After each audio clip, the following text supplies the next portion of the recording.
Dans les profondeurs de la forêt camerounaise, un village émerge, symbole de vie et de résilience. Boya Mobitan. Niché dans la localité de Ngoro dans le centre, ce petit village est un havre de paix où les habitants vivent en harmonie avec la nature.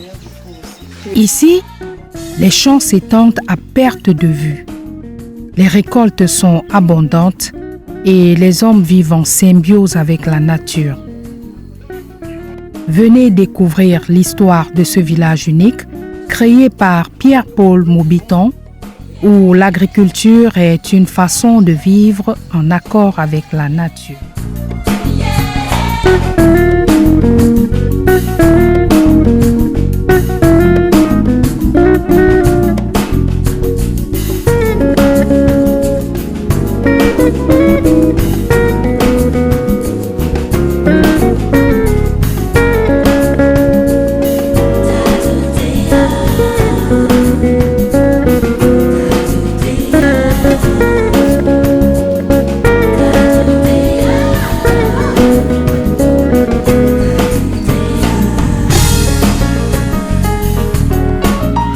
Cette fois-ci, toute l'équipe d'AgriShow dépose ses valises en Ngoro. Nous vous amenons découvrir un verger où on fait également dans la transformation des fruits. L'excitation est palpable alors que nous nous préparons à embarquer dans le bus qui nous amènera vers notre destination à 164 km de la capitale politique.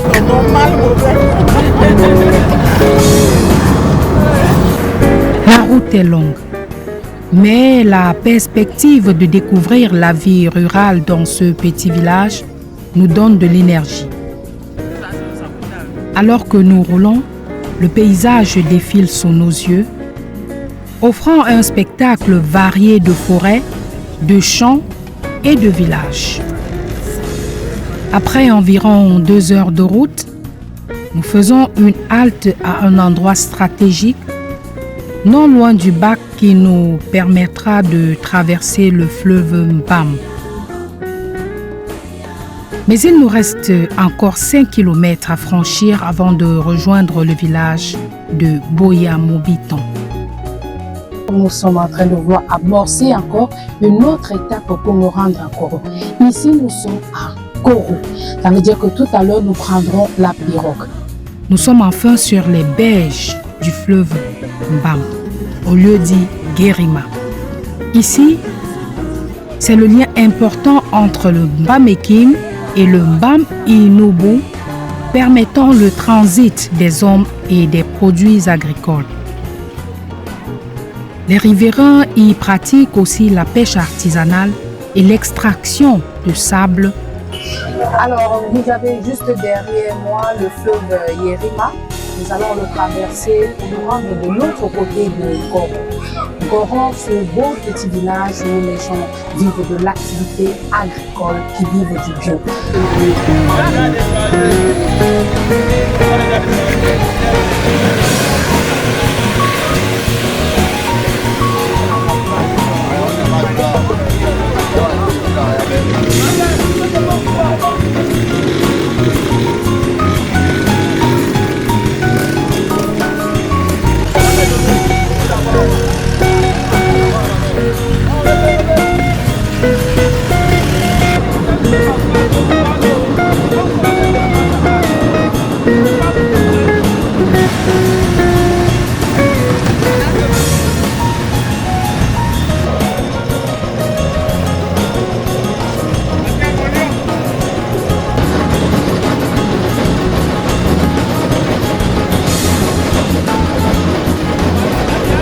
Bon, les activités du fleuve Mbam se passent comme vous le voyez là.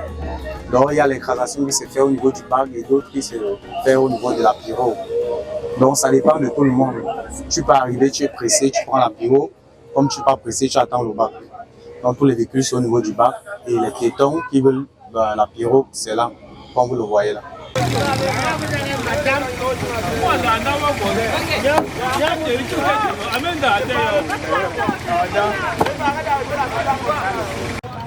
Dans la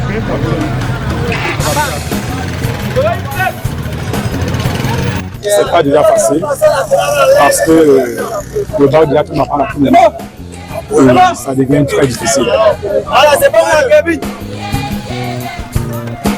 Après avoir traversé le fleuve, nous continuons notre route durant environ 1h30 et arrivons au village dans la nuit.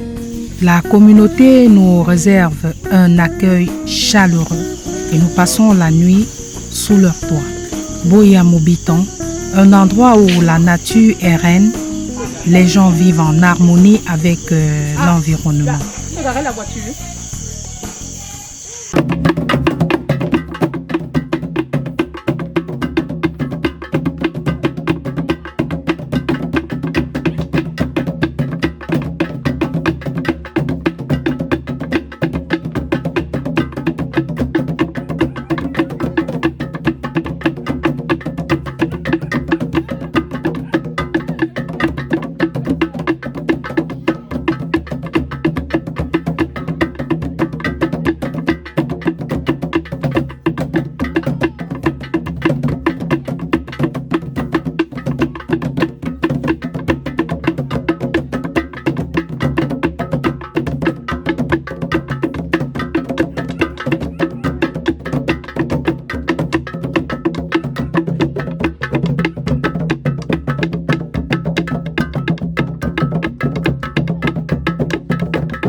Alors, mesdames et messieurs, nous sommes effectivement à Boya Mobitan après avoir parcouru 164 km de marche de Yaoundé pour ici. Alors, nous allons vous amener à découvrir ce petit quartier qui loge dans un autre village qu'on appelle Goro. Ici, l'activité est essentiellement agricole. Nous allons découvrir ensemble le secret de la réussite des maraîchères, le secret de la réussite des fruitiers. Ici également, les hommes et femmes vivent en communauté, ils cultivent tout sur place et consomment ce qu'eux-mêmes ils produisent. Nous vous invitons à découvrir ensemble le secret de cette réussite durant ces 26 minutes. L'image aérienne montre un paysage verdoyant avec des arbres fruitiers de différentes espèces qui s'étendent sur une grande superficie. Les maisons sont parsemées de part et d'autre, créant un paysage harmonieux où la nature et l'habitat humain cohabitent en parfaite symbiose. Ici, le lever est matinal. Il faut commencer par les travaux avant l'apparition du soleil.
Tout commence par la préparation des parcelles de terre. Pour le faire, les habitants utilisent des outils traditionnels pour labourer la terre et la préparer pour les cultures. Ils forment de part et d'autre des bions et des creux selon le type de culture. Une fois les terres préparées, les villageois mettent sous terre différentes cultures. Arachides, maïs, légumes, en respectant les normes de semis.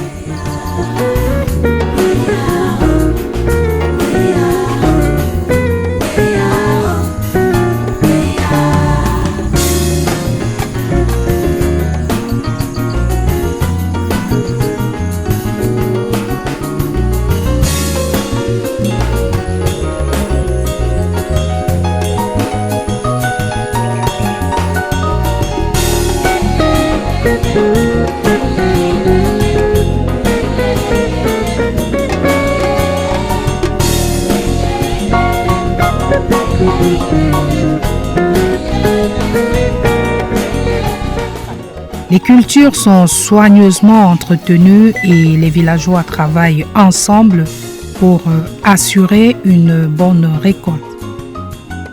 Consommer du folon, on fait la liste, on envoie au maraîcher, on récolte. On va consommer de la laitue aujourd'hui. Le maraîcher, le responsable du maraîcher prend les dispositions pour nous pour récolter la laitue.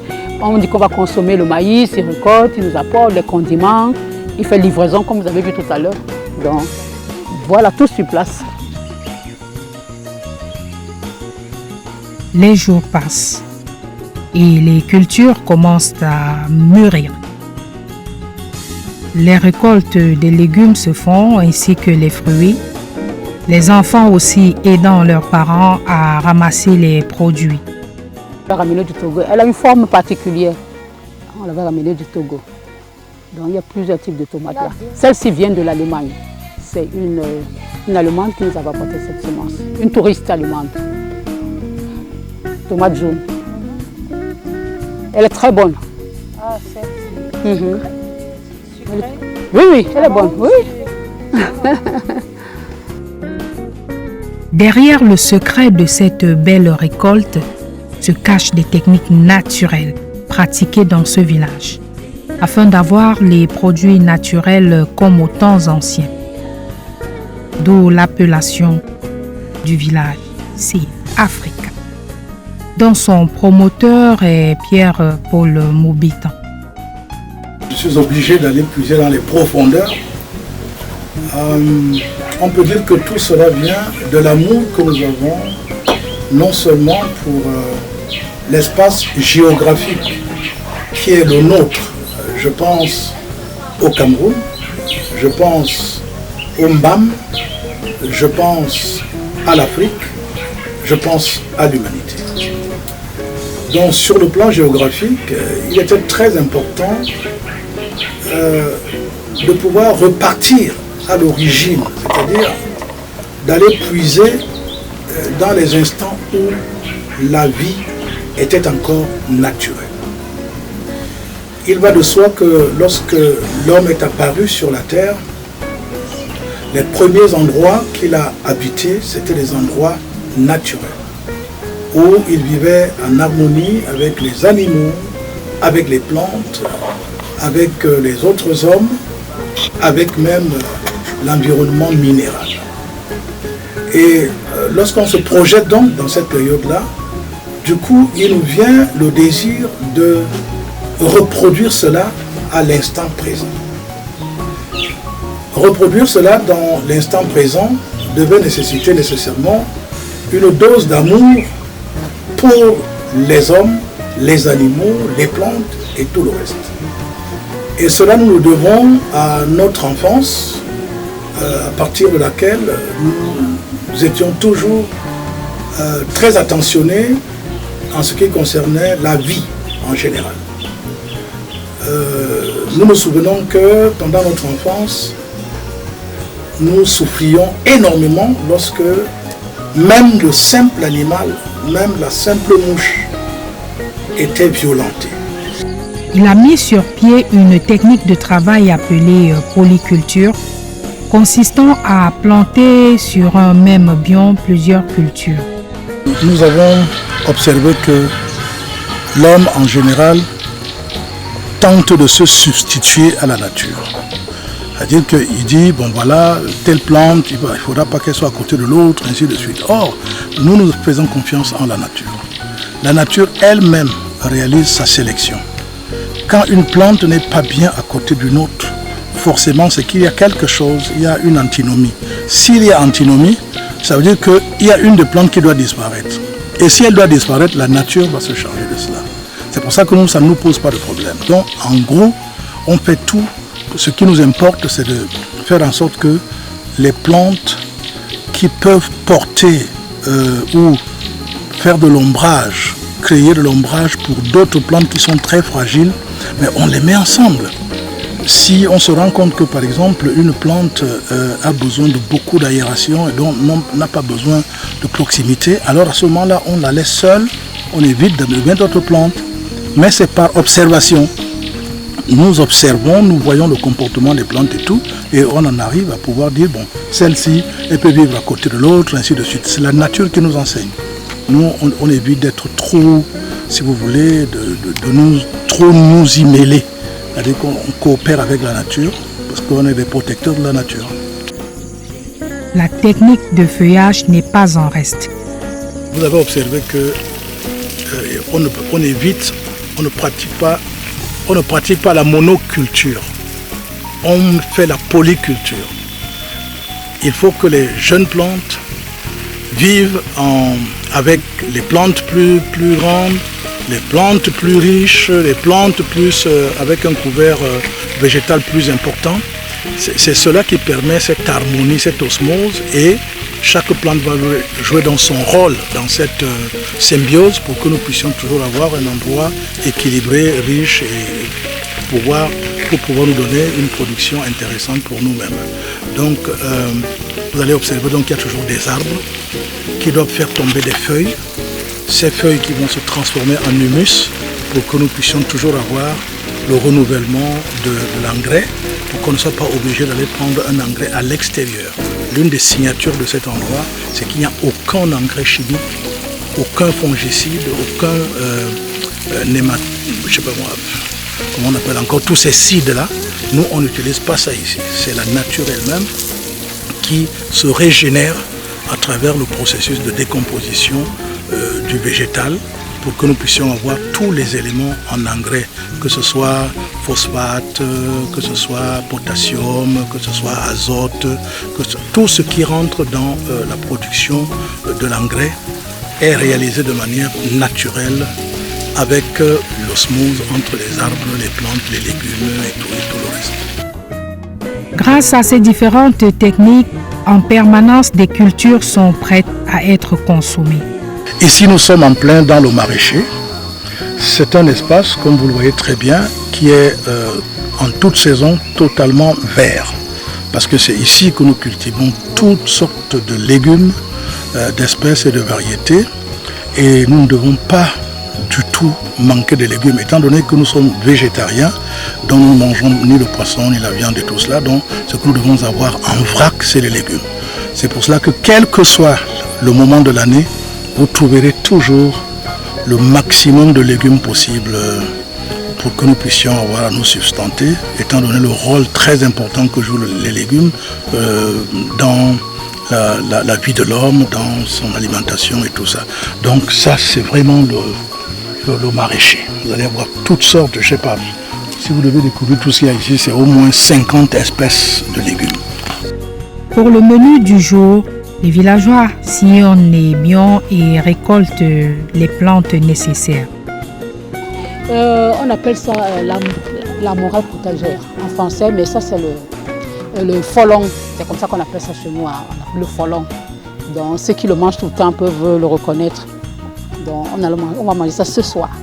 Donc, et vous voyez, nous sommes en pleine saison sèche et nous avons des légumes frais, très frais. Donc, Et dans ce maraîcher, vous allez voir, il y a des enfants qui vont prendre la peine de nous récolter des tomates pour aller faire la cuisine. Dans tout le maraîcher, ils vont faire le tour. Tout ce qui est bien mûr, ils vont récolter. La papaye aussi, on voit des papayes mûres là, ils vont les récolter aussi. N'est-ce pas les enfants? Voilà, vous allez récolter les tomates. Vous allez faire le tour, hein? Voilà. Et après, vous allez porter ça, vous amener à la cuisine. D'accord?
À la cuisine, les femmes sont particulièrement actives dans la préparation des repas, utilisant des méthodes traditionnelles pour concocter des plats délicieux.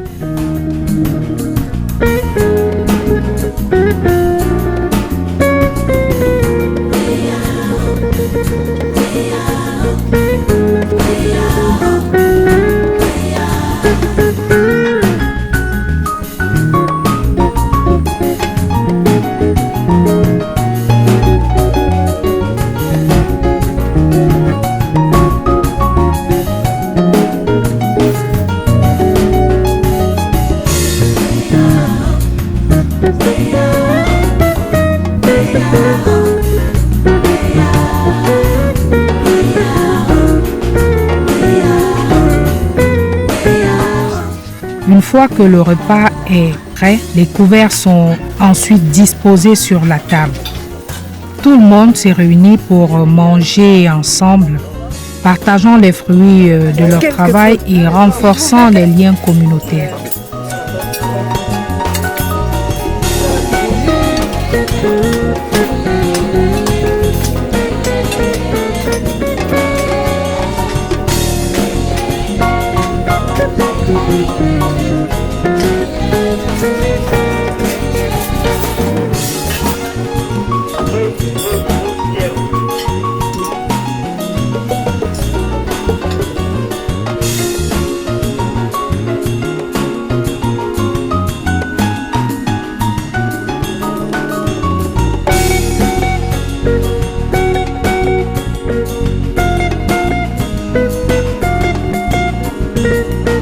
Alors, l'arbre à lui seul, c'est déjà un symbole. Parce que l'arbre, en principe, produit des fruits. Et même lorsqu'il ne produit pas de fruits, les feuilles, c'est cela qui alimente la terre pour nourrir des autres plantes. Ça, c'est déjà ça. Maintenant, quand vous mangez donc autour d'un arbre, alors vous pensez à l'arbre, à palabre en Afrique. Ça veut dire qu'en fait, quand vous êtes autour de l'arbre, il faut qu'il y ait nécessairement harmonie, qu'on s'est pardonné, que quel que soit ce qui est arrivé, maintenant on fait table rase et on est donc autour de l'arbre, cet arbre à palabre. Et donc vous comprenez que manger autour de l'arbre, le buffet autour de l'arbre, ça apporte donc cet aspect mystique, si vous voulez, de la communion entre les hommes.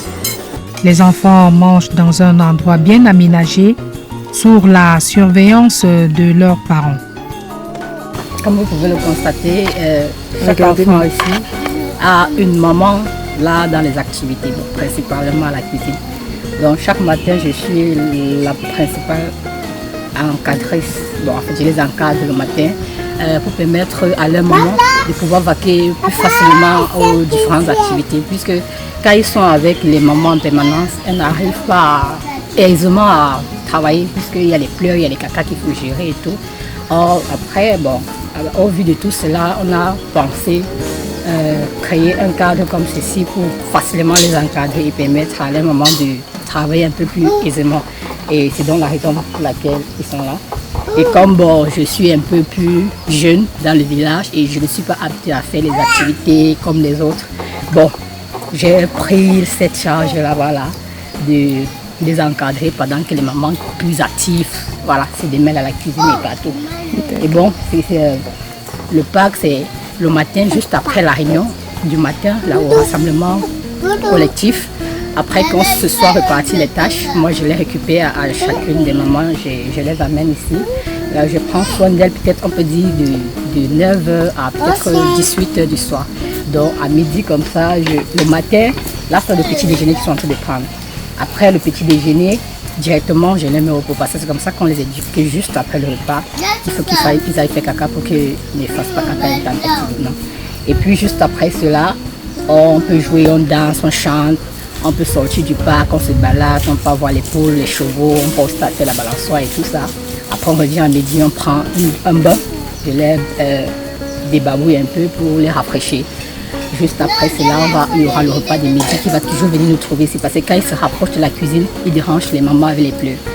Après ça, bon voilà, et je les lave pour la soirée et puis voilà, je les encadre jusqu'à ce que les mamans sont disponibles. En dehors de manger les produits frais, les villageois font également de la transformation.